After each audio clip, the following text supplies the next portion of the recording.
Pues moltíssimes gràcies i que us espero moltíssim. Moltes gràcies. Han sigut 4 habitatges que tenia la EMU, que s'ha fet en algun d'ells una rehabilitació integral, hi ha hagut processos també molt interessants de formació en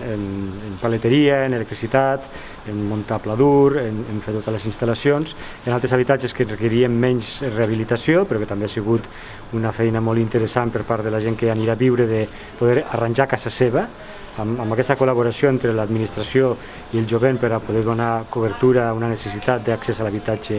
assequible per part dels jovens, i pensem que és una experiència que s'ha de replicar i que hem d'aconseguir tirar endavant, i sobretot ha sigut gràcies, i ho dic així, ha sigut gràcies a l'esforç i a l'interès i a la voluntat de tenir una entitat com Obrim Portes a Lleida, que ens ha permès tirar endavant aquesta experiència. Estan en un règim de masoveria, és a dir, tenen una cadència de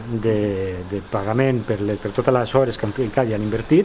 i després seguiran amb un règim de lloguer assequible. És una manera d'afrontar l'accés a l'habitatge imaginativa, solidària, molt basada en l'esforç i en la il·lusió de les persones. Sincerament, per a mi ha estat un acte ple d'esperança. Hem trigat una mica, però ara mateix ja tenim el pis enllestit, falten 4 petits detalls i ja podem anar a viure junts i a disfrutar de l'experiència, a veure com surt la cosa.